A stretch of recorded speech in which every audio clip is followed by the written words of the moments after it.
assistic la regidora de Mobilitat de l'Ajuntament, Mari Carme González, i avui vos volem fer partíceps d'una decisió històrica i pionera de l'Ajuntament de Casinos que té molt que veure amb aquesta falta de transport públic que sofrim en Casinos des de fa molt de temps. I és que per primera vegada l'Ajuntament de Casinos va posar en marxa un sistema de taxi gratuït per a les veïnes i veïns en determinades condicions.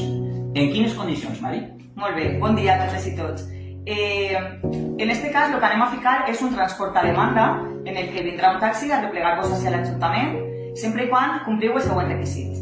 5 dies abans de tindre una cita mèdica en l'ambulatori de Llíria, en l'Hospital de Llíria o en qualsevol altre hospital de València o de Burjassot, per tant, vos durem a Metro Llíria, haureu d'omplir una instància en el que teniu que justificar documentalment la cita que teniu amb l'ambulatori o amb qualsevol altre hospital en les condicions que vos hem comentat. Per tant, el transport a demanda consisteix en que un taxista vos du, vos arreplega així a l'Ajuntament i vos durà o a l'ambulatori de Llíria o a l'Hospital de Llíria o a Metro Llíria. I si voleu que vos arreplegue, l'Ajuntament vos donarà el número del taxista, el número de telèfon, el cridareu i vos arreplegarà de l'ambulatori de l'hospital o des de Llíria sense cap tipus de cost. Molt bé.